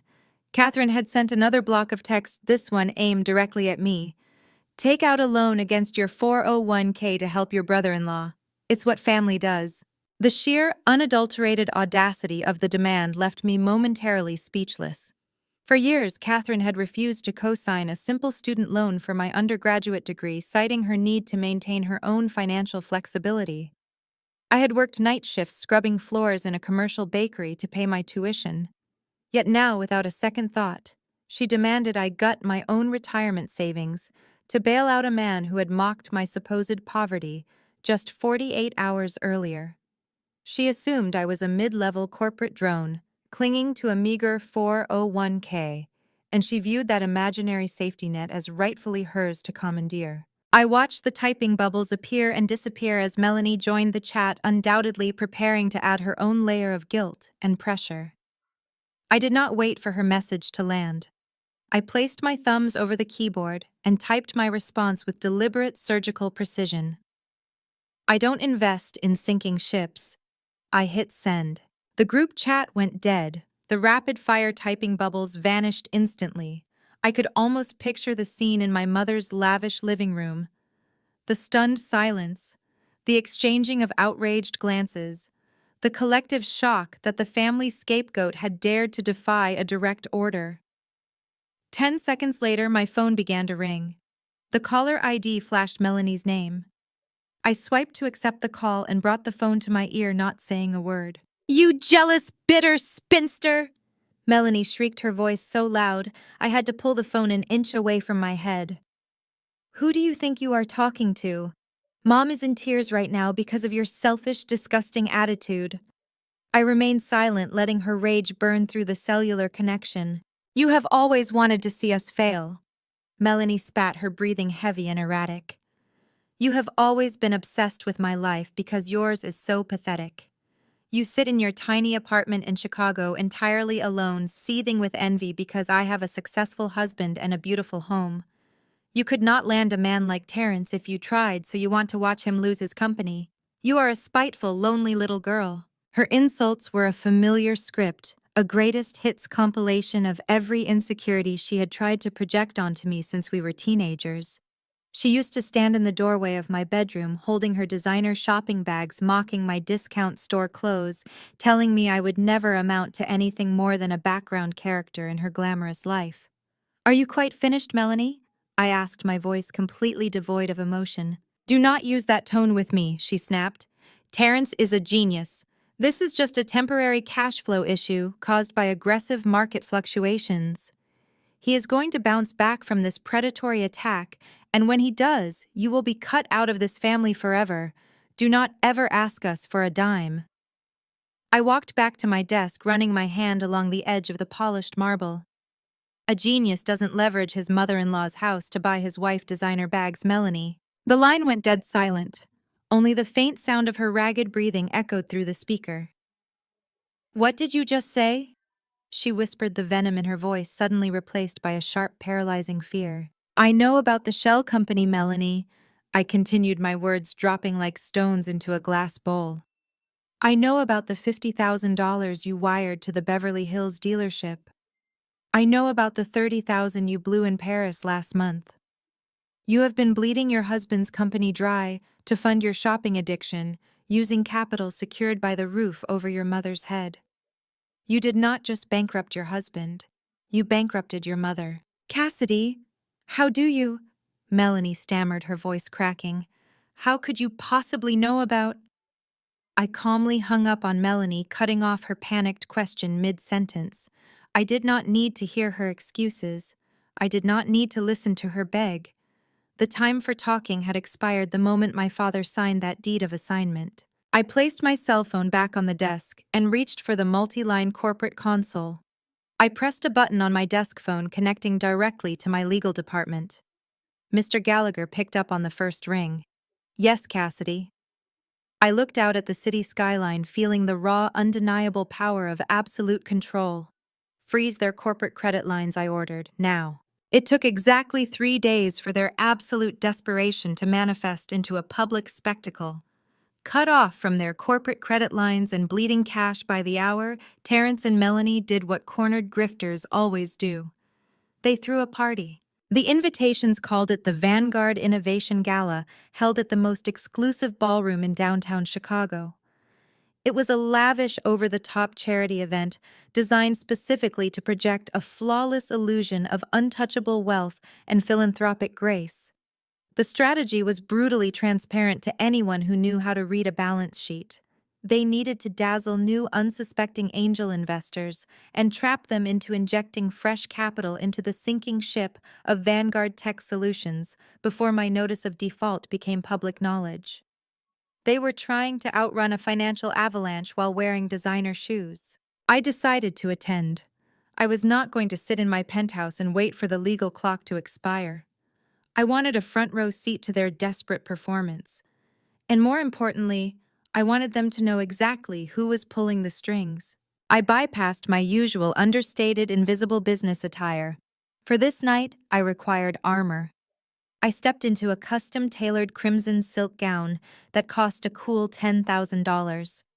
The fabric flowed around me like liquid fire, an unapologetic declaration of power. I paired it with diamond drop earrings I had purchased for myself after closing my first major corporate acquisition. My hair was styled in a sleek, immaculate blowout, and my makeup was sharp enough to cut glass. When my private driver pulled up to the velvet rope outside the ballroom, I did not just step out of the car, I descended upon the event. The ballroom was a masterpiece of financial delusion. Towering ice sculptures carved into corporate logos dominated the center of the room. Waiters in white gloves circulated with trays of vintage champagne and caviar. A string quartet played softly from a raised balcony. It was a staggering waste of capital for a company that could not even make its loan payments, but desperation breeds extravagance. I glided through the gilded doors, immediately commanding the attention of the room. Heads turned, whispers rippled through the crowd of high society elites and wealthy venture capitalists. They did not recognize me as the pathetic, struggling sister of the Vanguard family.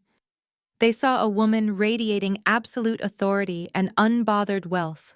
From across the room, I spotted my targets. Terrence was cornering a group of elderly, wealthy investors near the charity auction tables. Even from a distance, I could see the sheen of nervous sweat on his forehead.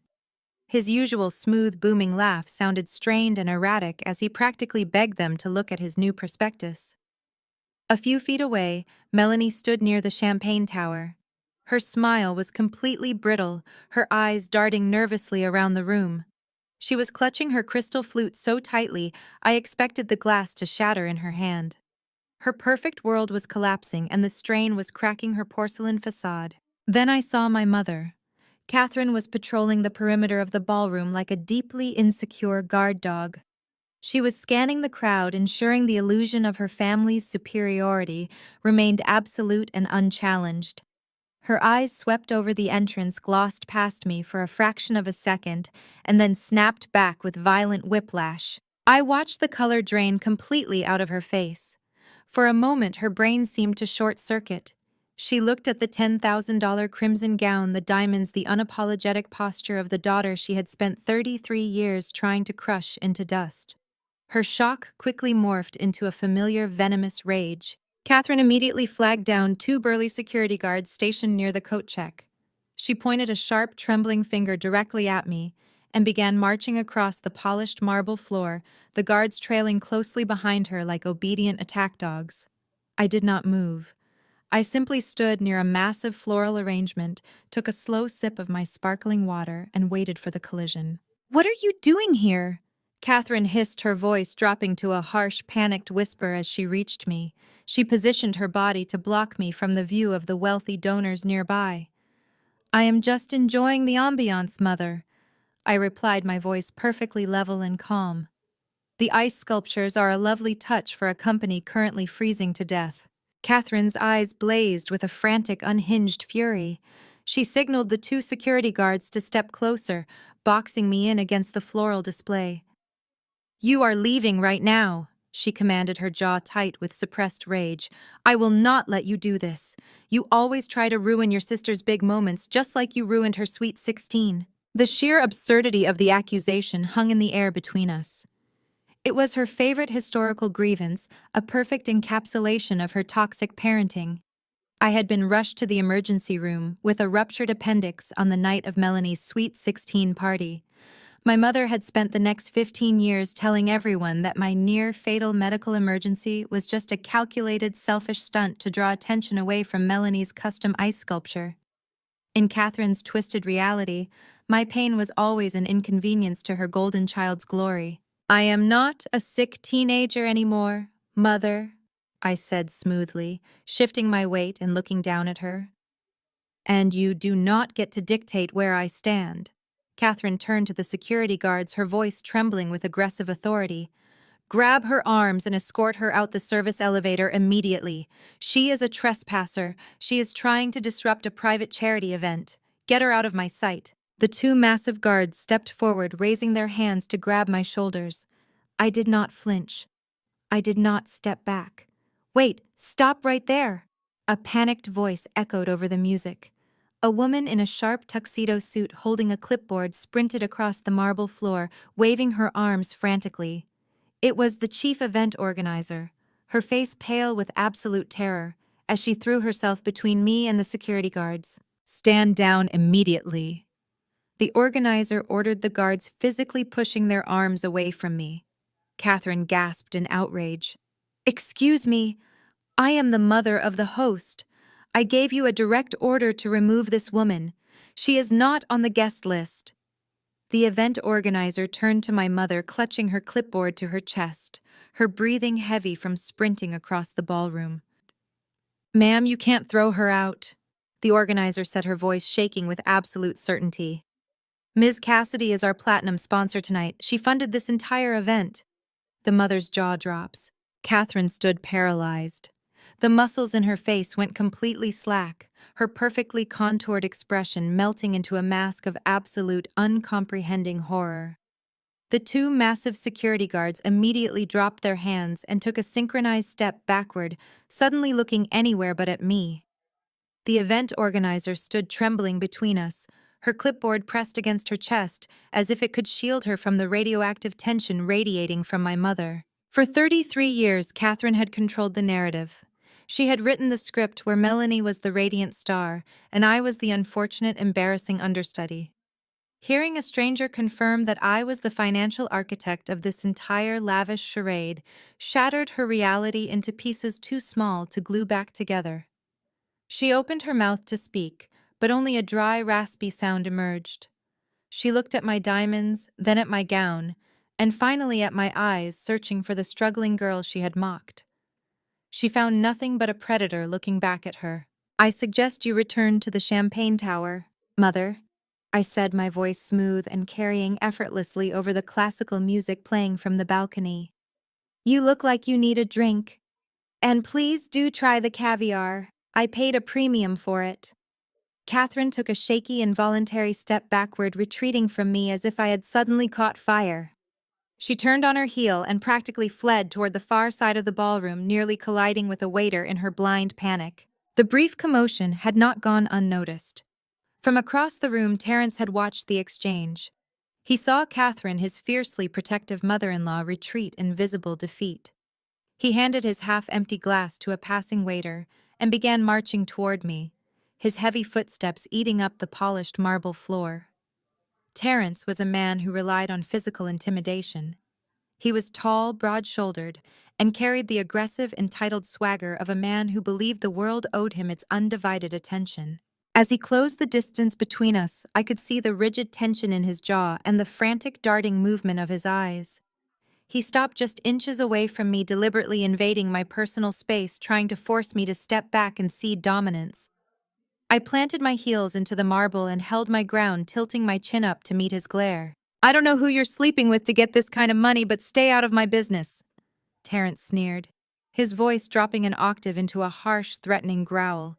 He leaned in closer, his expensive cologne failing to mask the sour metallic scent of his nervous sweat. "You think showing up in a rented dress and throwing some cash at a charity event makes you a player? You are out of your depth, Cassidy. This is the major leagues. You are messing with corporate infrastructure you cannot possibly understand. Back off, or I will personally make sure you never work in this city again." His attempt at intimidation was so textbook it was almost boring. He was repeating the exact same aggressive posturing he had used at Thanksgiving 3 years ago when he stood over the dinner table and loudly advised me to quit my silly consulting hobby and get a real job answering phones. He was still playing the role of the wealthy tech genius putting the poor sister in her place. He had absolutely no idea that I held his financial autopsy in the palm of my hand. I did not flinch. I did not break eye contact. I maintained a cool, detached smile as I slowly unclasped my sleek metallic clutch.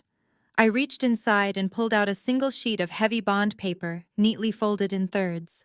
I understand corporate infrastructure perfectly, Terrence, I said, my tone conversational as if we were discussing the weather. For instance, I understand the mechanics of Series B funding rounds. I also understand exactly what happens when a founder lies to secure that capital.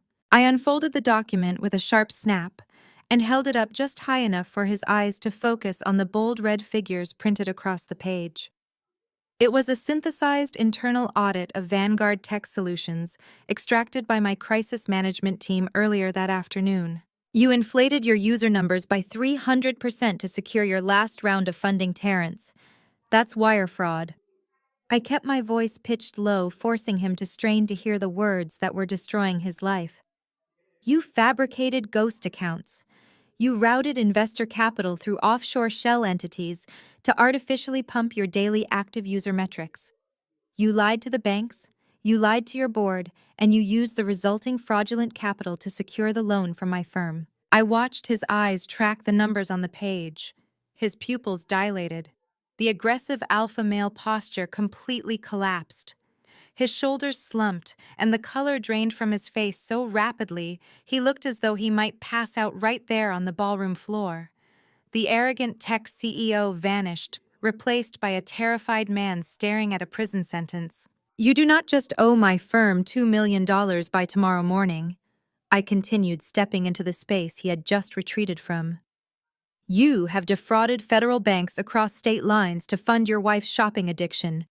Give me that, Terrence hissed, snatching the paper from my hand with trembling fingers. He scanned the document frantically, his breathing turning into shallow, ragged gasps. This is illegal. You cannot have this. These are protected internal metrics. How did you get this?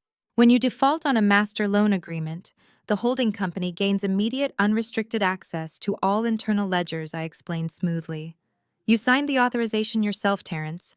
You were just too arrogant to read the fine print. He crumpled the paper in his fist, his head swiveling erratically as he looked around the crowded, glittering room. The string quartet was still playing a lively Vivaldi piece. The wealthy guests were still laughing and sipping my champagne. No one had noticed that the host of the gala was actively hyperventilating. He looked like a trapped animal searching for an exit that did not exist. Mr. Terrence.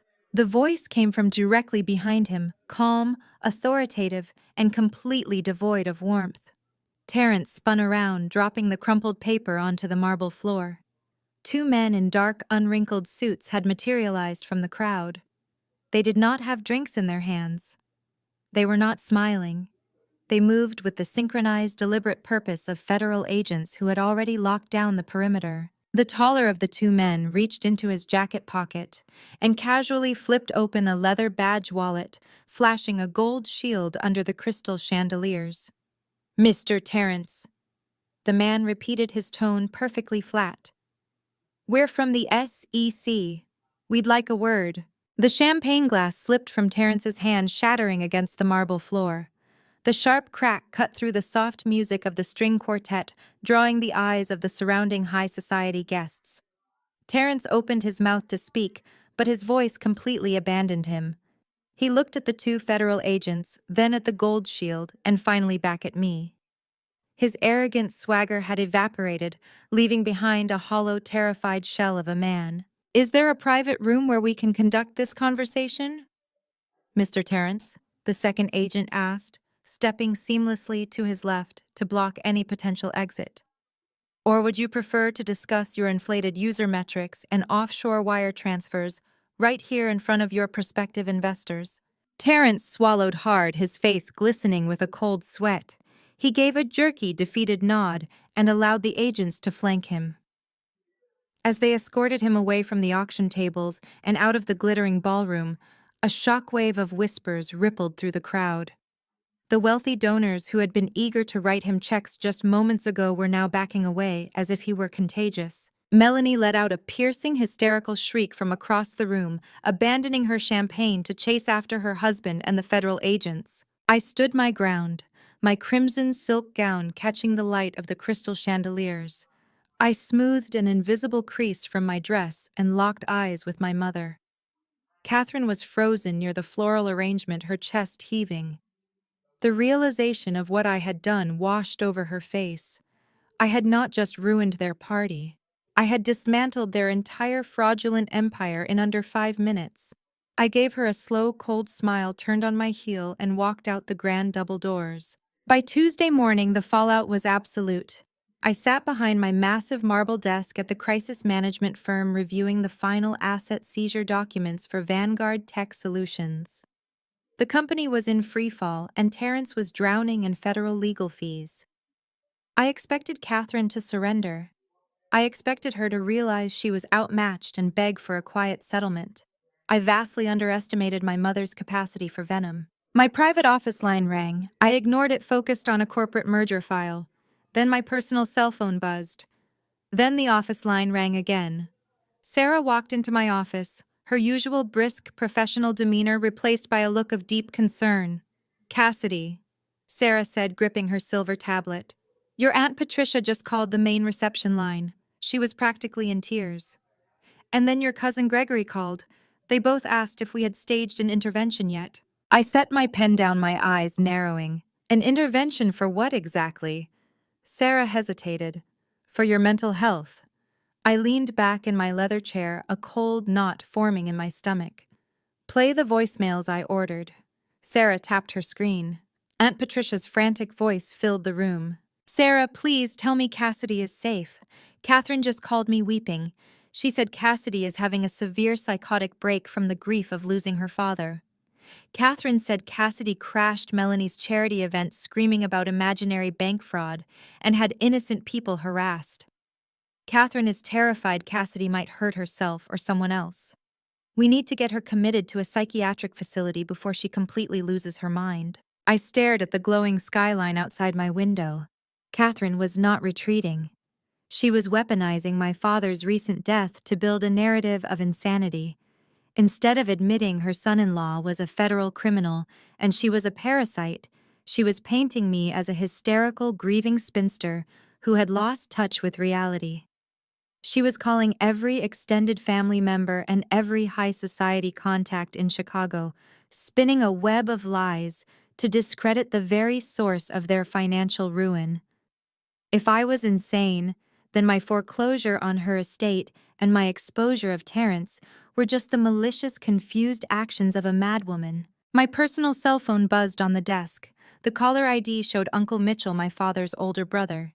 He was the only person in the family who had ever seen through Catherine's flawless socialite facade.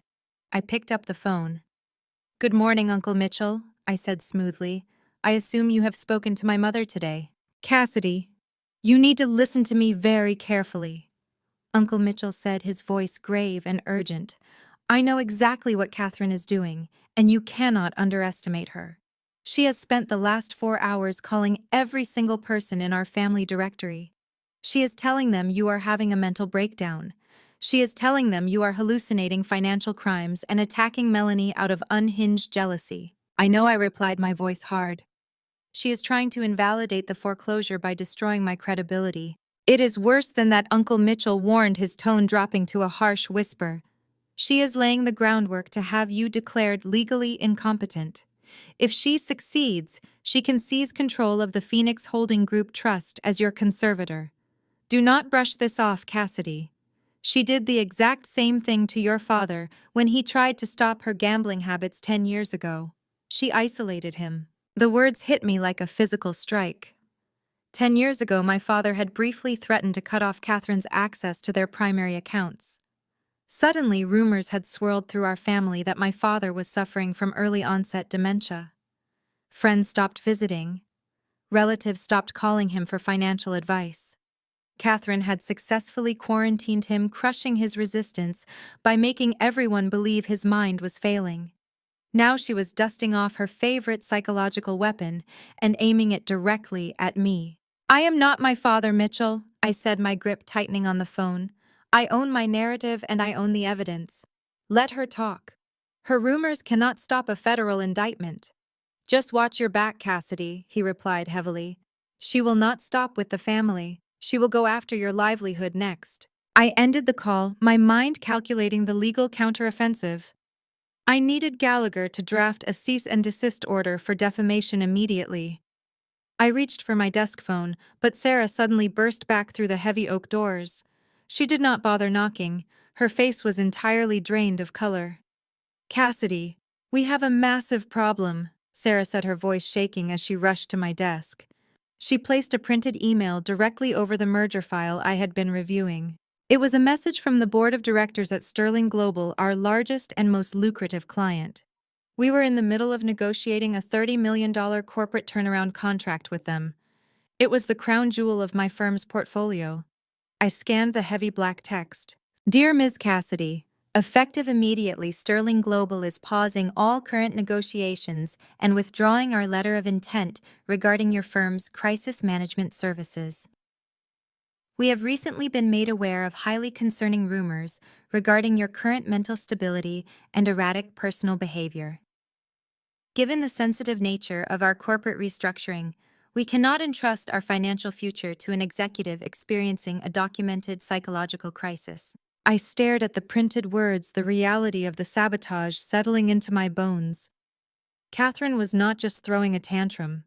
She was calling my corporate partners. She was actively reaching into the highest echelons of the Chicago business world, using her country club connections to poison my professional reputation.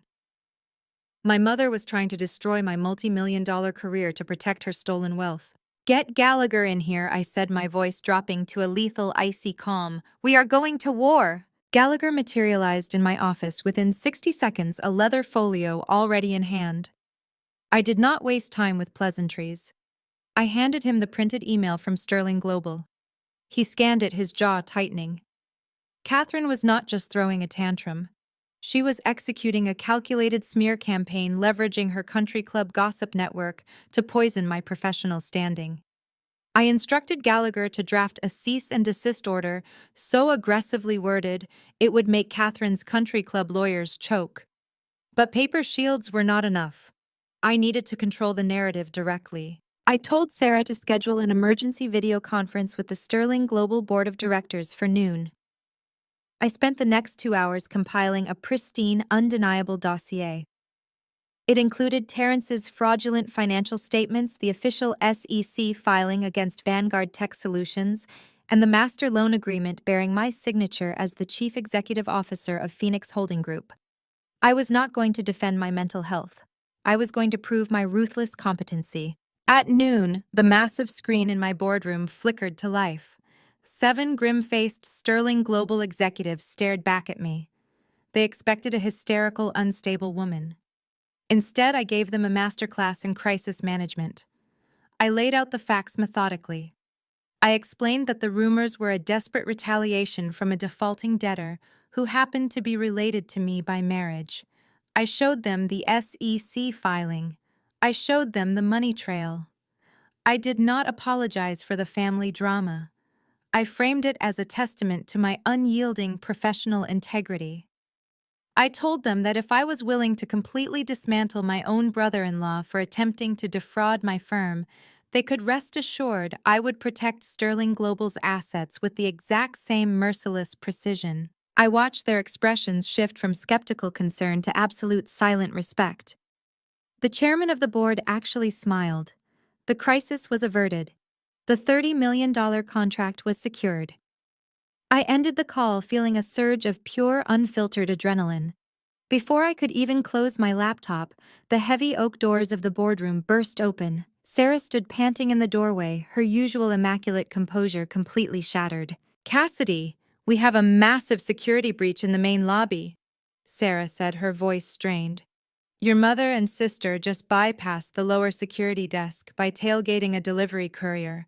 They are upstairs. They are screaming at the reception staff and refusing to leave. I stood up slowly, smoothing the front of my tailored skirt. What exactly are they demanding, Sarah? Sarah swallowed hard.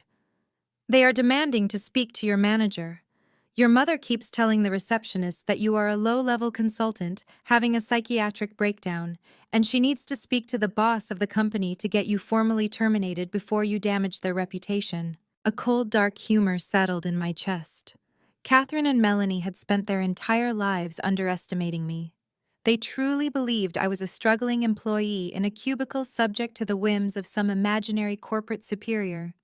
They thought they could waltz into a high-rise in downtown Chicago, throw a wealthy suburban tantrum, and have me discarded like trash.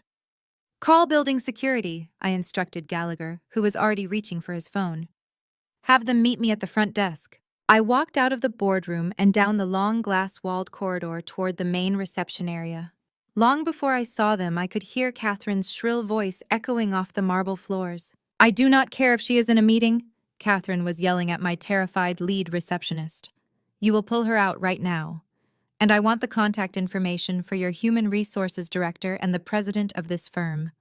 My daughter is a severe liability to your operations. She is mentally unstable and currently under investigation for harassing my son-in-law. Melanie stood right beside her, her arms crossed, nodding emphatically. She needs to be institutionalized, Melanie chimed in, projecting her voice so the entire floor of analysts could hear. We are trying to protect your company from her delusions. Just bring us the man in charge. I stepped into the expansive lobby, flanked immediately by 3 towering security guards in dark suits. The reception area fell dead silent.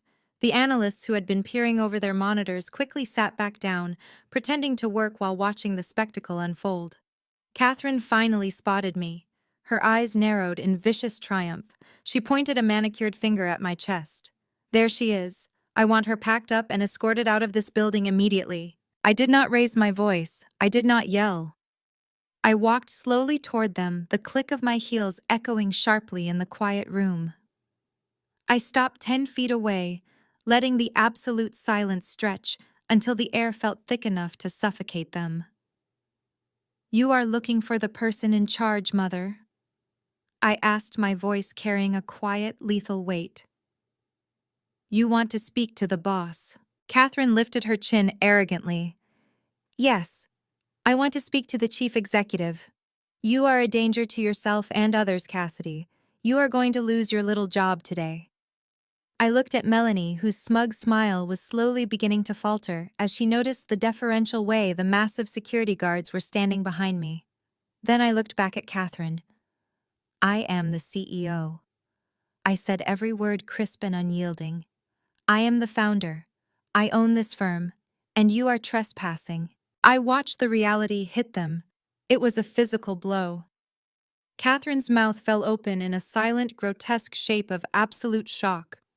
The arrogant certainty drained out of her eyes, replaced by a frantic, scrambling panic as her brain desperately tried to process the fact that the daughter she had treated like dirt was actually a corporate titan holding her financial execution orders. Melanie visibly recoiled, her face turning a sickly shade of gray as she realized she was not standing in front of a vulnerable sibling. She was standing in the epicenter of my empire. Remove them, I commanded the security team, not breaking eye contact with my mother.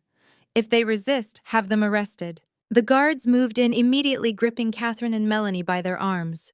For a second, neither woman could even fight back. They were too paralyzed by the sheer magnitude of their own miscalculation. As the guards dragged them toward the glass elevators, Melanie finally found her voice, screeching my name in a hysterical pitch, begging me to listen, begging for a minute to explain. I simply turned my back on them, letting the sound of the elevator doors sliding shut cut off their frantic cries. I walked back towards the executive corridor, my pulse steady, my mind completely clear. The heavy weight of childhood ghosts had just been severed and left on the lobby floor. Gallagher was waiting for me near the entrance to my office. He was holding a thick, legally binding document secured in a blue backing folder. He did not look at the elevators. He kept his eyes strictly on the business at hand. The 48-hour default window for Terrence is up, Gallagher stated, handing me the heavy file. We have received no wire transfers. Their accounts are completely empty. Do we seize the family estate? I looked down at the documents. The deed to the house where I had spent years being pushed aside, minimized and emotionally starved was now just a piece of paper waiting for my signature. I picked up a silver pen from my desk. I smiled. Execute it. By Sunday morning, the execution was fully underway. Catherine Vanguard had always treated Sundays as her personal coronation.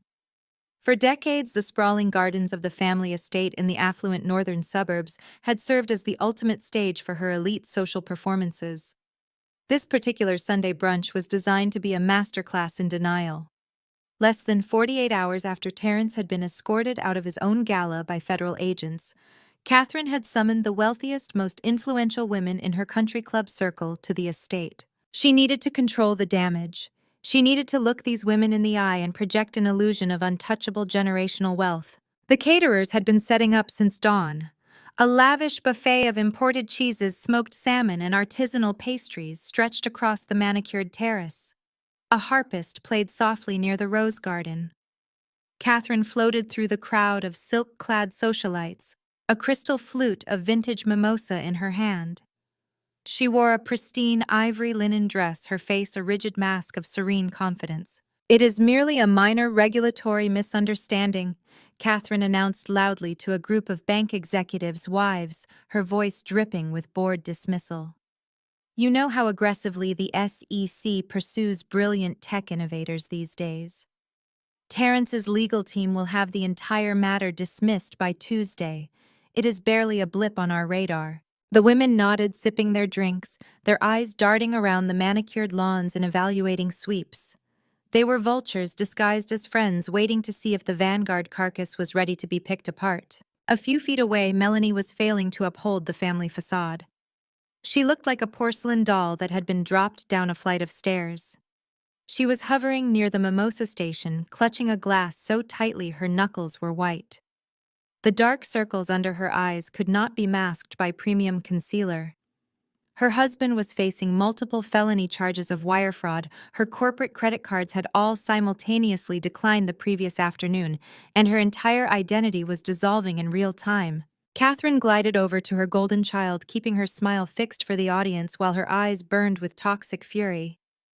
"Stop looking like a widow at a funeral, Melanie," Catherine hissed through gritted teeth, her lips barely moving. "Stand up straight. You are a vanguard. We do not show weakness to these people. Drink your mimosa and go talk to the judge's wife about the upcoming charity regatta." Melanie shook her head, her voice trembling. "Mom, Terrence's lawyers stopped returning my calls last night. The accounts are completely locked. I had to pay the caterers this morning with the emergency cash from the safe. What are we going to do?" "We are going to smile," Catherine commanded, her manicured fingers digging viciously into Melanie's arm. "I have protected this family's standing for 30 years. I am not going to let a temporary cash flow issue ruin us. We own this estate outright. We are untouchable. Now smile." At that exact moment, the heavy wrought iron gates at the front of the driveway swung open. A man in a sharp, unremarkable gray suit walked briskly up the cobblestone path. He did not pause at the valet station. He ignored the hired security guards stationed by the fountain. He marched with the absolute unyielding purpose of a man executing a federal mandate. He carried a thick, heavy manila folder under his left arm. He bypassed the catering staff, stepped directly onto the sunlit terrace, and cut a straight line through the crowd of gossiping socialites. Catherine spotted him immediately. Her false smile vanished. The rigid posture of the wealthy matriarch snapped into aggressive defense. "Excuse me," Catherine snapped, stepping directly into his path, blocking him from the center of the party. "Who let you in here? This is a private invitation, only event. You need to leave my property this instant before I have you arrested for trespassing." The man did not flinch. He did not take a step back. He looked at the clipboard in his hand, then looked directly into Catherine's furious eyes. "Catherine Vanguard," he asked, his voice flat, carrying easily over the soft music of the harpist. "I am Mrs. Vanguard. Yes, Catherine replied, her tone dripping with aristocratic venom. And you are interrupting my brunch. Get out. The man simply reached out and dropped the heavy manila folder directly onto the silver tray of pastries resting on the table beside her. It hit the metal with a heavy, definitive thud. You have been served, the process server stated clearly, his voice devoid of any emotion. The terrace went completely dead. The harpist stopped playing. 30 of Chicago's wealthiest women turned their heads, their conversations halting instantly. The silence was absolute, heavy, and suffocating. Catherine stared at the thick brown envelope resting on